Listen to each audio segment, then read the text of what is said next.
Hello नमस्कार student, मैं हिम्मत सिंह। आज की क्लास में आपका स्वागत है। आज हम बात करेंगे जो अपनी प्रश्नमाला 6.1 चलेगी उसके क्वेश्चन नंबर 8 के बारे में। ठीक है, आज हम बात करेंगे वो क्वेश्चन नंबर चलेगा अपना 8। तो क्वेश्चन नंबर 8 को समझाने से पहले मैं आपको एक बात बता दूं कि क्वेश्चन नंबर 8 को समझना है तो आपको क्या करना पड़ेगा, अपना क्वेश्चन नंबर 7 को समझना पड़ेगा। और क्वेश्चन नंबर 7 को समझने के लिए अपनी पीछे की क्लास देख लेना। आपको अपने यूट्यूब पे सर्च करना है क्लास 8th मैथ। ठीक है, चैप्टर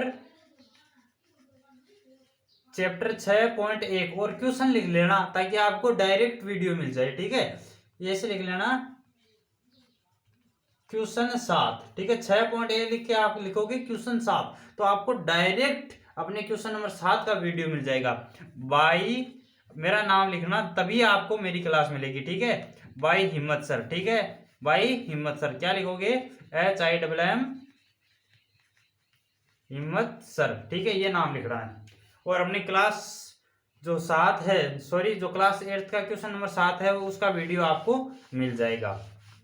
और जैसे आपने क्वेश्चन नंबर 7 को समझा तो आपको ये क्वेश्चन भी बहुत आसानी से समझ में आ जाएगा। फिर भी जो बच्चा इस क्वेश्चन को समझना चाहता है बिना क्वेश्चन नंबर 7 देखे तो उसको क्या करना पड़ेगा, अपना पूरा ध्यान यहाँ पे लगाना है। वो क्लास भी आपको देखने की जरूरत नहीं पड़ेगी। ठीक है, मैं यहाँ भी आपको ये समझा दूंगा। ठीक है, तो आपका ध्यान केवल यहाँ पे होना चाहिए, केवल 2 मिनट के लिए आपका ध्यान केवल यहाँ पे होना चाहिए। तो इस क्वेश्चन को, क्वेश्चन नंबर 8 को समझने से पहले आपको एक बात समझाना चाहता हूँ। सबसे पहले तो ये बताऊं कि सम संख्या किसे बोलेंगे और विषम संख्या किसे बोलेंगे। ठीक है, ये बात आपको पता होनी चाहिए। सम संख्या किसे बोलेंगे, विषम संख्या किसे बोलेंगे।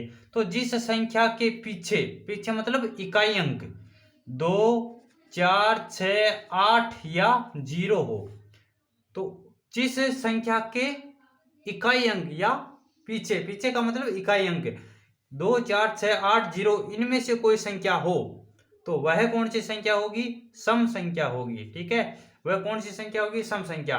और जिस संख्या के पीछे पीछे या इकाई अंक 1, 3, 5, 7 और 9 ये हो तो वह संख्या कौन सी होगी, विषम संख्या होगी। तो सम और विषम का अंतर आप समझ गए। ठीक है, अब एक बात और बता दूं। ठीक है, एक बात और बता दूं कि अगर आपको लगातार विषम संख्या दी जाए, जैसे 1 + 3 + 5 + 7, लगातार का मतलब देखो, लगातार विषम संख्या किसकी बात हो रही है, लगातार विषम संख्या की बात हो रही है। लगातार विषम संख्या की बात हो रही है। लगातार विषम संख्या मतलब, लगातार विषम संख्या मतलब कि 1 के बाद में 3 ही आएगा, 3 के बाद में विषम संख्या 5, 5 के बाद में विषम संख्या 7। और देखो 1 लिख के मैं डायरेक्ट लिखूं 7, देखो 1 भी विषम संख्या है और 7 भी विषम संख्या है, लेकिन ये लगातार विषम संख्या नहीं है। लगातार विषम का मतलब 1 के तुरंत बाद कौन सी विषम संख्या आएगी, तो 1 के बाद 3 आएगी और 3 के तुरंत बाद 5 आएगी और 5 के तुरंत बाद 7 आएगी। ठीक है, तो आपको लगातार विषम संख्या दी हुई हो, इस प्रकार लगातार विषम संख्या दी हुई हो और इसका जोड़, इसका योग आपको कैसे प्राप्त होगा, तो इसका योग कैसे प्राप्त होगा, आपको क्या करना है, जोड़ना नहीं पड़ेगा। चलो इतना तो आपने जोड़ दिया, 7, 3, 10, 5, 15 और 1, 16, इसका योग कितना हो गया, 16 हो गया। इतनी संख्या का तो आपने जोड़ लिया और जोड़ के आप इसका बता दोगे योग 16 होता है। लेकिन क्या आप इस संख्या का जोड़ के बताओगे, 1 + 3 + 5 + 7। ठीक है, ये विषम संख्या लिख रहा हूं मैं लगातार, 9 + 11 + 13 + 15 + 17 + 19 + 21 + 23 + 25 + 27 + 29 + इस संख्या का क्या आप जोड़ बता पाओगे, कितना टाइम लग जाएगा, बहुत ज्यादा टाइम लग जाएगा है। ठीक है, इस प्रकार अगर आपको संख्या दी हुई है तब आप इसका योग नहीं बता सकते, इसलिए इसको दूसरे तरीके से हम सोल्व करेंगे। वो तरीका आप समझ गए तो अपना क्वेश्चन नंबर 8 भी आप समझ जाओगे और क्वेश्चन नंबर यहां से आपको 7 भी समझ में आ जाएगा। ठीक है, अब यहाँ पे देखो मैं कहना क्या चाहता हूं, कि इस प्रकार आपको विषम संख्या दी हुई हो, कितनी भी विषम संख्या दी हुई हो, शर्त एक ही होगी कि लगातार होनी चाहिए, लगातार विषम संख्या होनी चाहिए। तब आपको क्या करना है कि उसमें कितनी संख्या ये गिनना है। तो इसमें काउंट करो कितनी संख्या है, 1 2 3 4। कितनी है, 1 2 3 4 संख्या है, मतलब 4 का वर्ग होगा। इसका योग क्या होगा, 4 का वर्ग। और 4 का वर्ग क्या होता है, 16।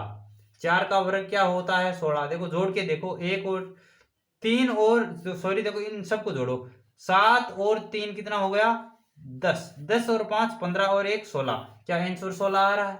एक एग्जांपल और लेते हैं, 1 + 3 + 5 + 7 + 9। ठीक है, अब इस एग्जांपल को देखो, इसमें कितनी संख्या है, 1 2 3 4 5। 5 है, 5 है मतलब 5 का वर्ग। ठीक है, आपको क्या करनी है, संख्या को गिनना है और उसका वर्ग करना है। 5 का वर्ग कितना होता है, 5 का वर्ग 25 होता है। तो इनका योग किसके बराबर होगा, 25 के बराबर होगा। जोड़ के देखो होता है क्या, 9 और 1 कितना होगा, 10। 10 7 17 और 3 20। 20 और 5 कितना हो गया, 25। क्या इसका योग भी 25 आया। इसका मतलब क्या है कि जब आपको विषम संख्या लगातार दी हुई हो, लगातार विषम संख्या दी हुई हो, ठीक है, लगातार विषम संख्या दी हुई हो, तो उसका योग कैसे निकालोगे, तो उस संख्या को आपको गिनना है और उसका स्क्वायर करना है, उसका वर्ग करना है, आपका आंसर आ जाएगा। तो ये तो था अपना क्वेश्चन नंबर 7। ठीक है, ये बात आपको क्वेश्चन नंबर 7 में बतानी थी। अब बात आती है क्वेश्चन नंबर 8। तो इसका क्या मकसद है क्वेश्चन नंबर 8 से, इस बात का क्या ताल्लुक है क्वेश्चन नंबर 8 से। इसमें क्या बोला, गुण 50 को 7 विषम संख्याओं के योग के रूप में लिखना है, यानी आपको इसी प्रकार लिखना है। ठीक है, अभी हमने लिखा ना 1 + 3 + 5 + 7, इस प्रकार लिखना है। लेकिन उत्तर कितना आना चाहिए उन जोड़ का, गुण 50 आना चाहिए। और संख्या कितनी होनी चाहिए, 7 होनी चाहिए। तो देखो गुण 50 का वर्गमूल या पूर्ण वर्ग, पूर्ण वर्ग होता है वो कितना होता है, 7 होता है गुण 50 का। ठीक है, पूर्ण वर्ग का मतलब है अंडररूट। ठीक है, पूर्ण वर्ग का मतलब है अंडररूट। तो 7 का वर्गमूल कितना होगा, गुण 50। यानी 7 संख्या हम ऐसे लिखेंगे। तो 7 कौन सी संख्या, लगातार विषम 7 संख्या। तो कौन सी हो जाएगी वो, 1 + 2 सॉरी 1 2 तो सम संख्या है, 1 + 3 + 5 + 7 + 9 + 11 प्लस, अब देखो ये कितना हुआ, 1 2 3 4 5 6, एक और लिखो 13। इनका योग, ये देखो 7 विषम संख्या मैंने लगातार लिखी है और इनका योग कितना है, गुण 50 के बराबर होगा। जोड़ के देख लेना, तो इसका आंसर ये हो जाएगा।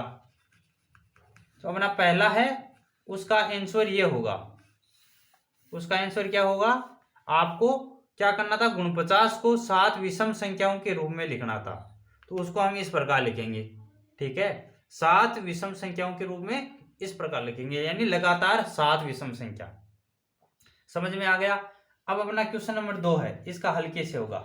किसको लिखना है, 121 को लिखना है।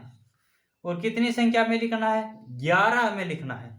ठीक है, 11 में लिखना है। तो 11 में लिखना है, इसका मतलब 11, 1 + 3 + 5 + 7 + 9 + 11 + 13 + 15 + 17 + 19 + 21। ये मैंने क्या लिखी है, विषम संख्या लिखी है। कितनी हो गई, 1 2 3 4 5 6 7 8 9 10 11। देखो 11 हो गई। ठीक है, तो इनको जोड़ के देख लेना, अपना आंसर क्या आएगा, आपके पास 121 आएगा। तो 121 को 11 विषम संख्या के योग के रूप में लिखे। कितनी संख्या के, 11 के। तो 11 के हमने क्या लिखा है, 121 को विषम संख्या, लगातार विषम संख्या के रूप में। तो इस प्रकार जो अपना क्वेश्चन नंबर है वो 8 क्या हो गया, समाप्त हो गया। क्वेश्चन नंबर 8 क्या हो गया, अपना समाप्त हो गया। और कल मिलेंगे अपने क्वेश्चन नंबर 9 के साथ। तब तक बाय बाय।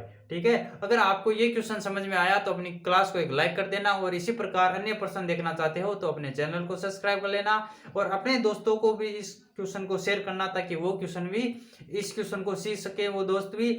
और कल मिलेंगे अपने क्वेश्चन नंबर 9 के साथ।